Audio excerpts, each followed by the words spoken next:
Jeudi 17 octobre 2024, l'heure du journal.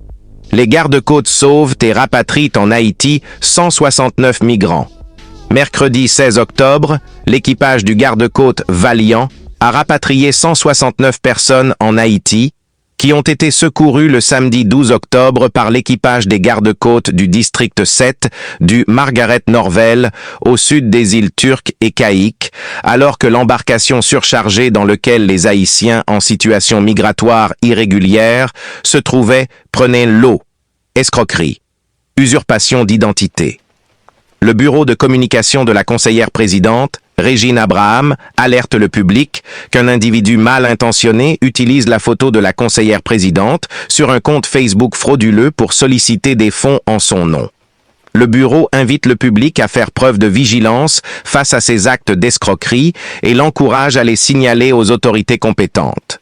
Ce dossier a été transmis à un cabinet d'avocats à toute fin que de droit. Femmes, signature d'un accord avec le Japon. Mercredi 16 octobre 2024, ONU Femmes, Haïti et le gouvernement du Japon ont signé un accord pour le lancement d'un projet visant à renforcer le leadership des femmes dans les efforts de paix, de sécurité et de relèvement en Haïti. D'une durée de 24 mois, ce projet mis en œuvre dans 6 départements, Artibonite, Ouest, Sud, Grand-Anse, Centre et Nord, sera entièrement financé par le Japon à hauteur de 2,5 millions de dollars américains. Accès à l'eau potable, un défi.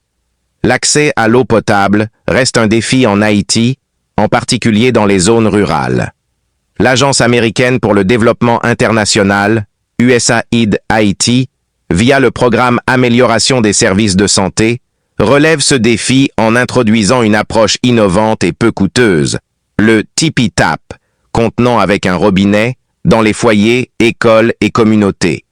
Au moins 2500 Tipi Taps ont été installés par Corée Santé dans la région sud. En autonomisant les communautés haïtiennes à construire des Tipi Taps et en combinant cela avec une éducation à l'hygiène et à la sanitation, l'USAID favorise l'accès à une gestion inclusive et durable de l'eau potable et de la sanitation pour les communautés les plus défavorisées et vulnérables. Merci de nous avoir suivis. Rendez-vous demain à la même heure.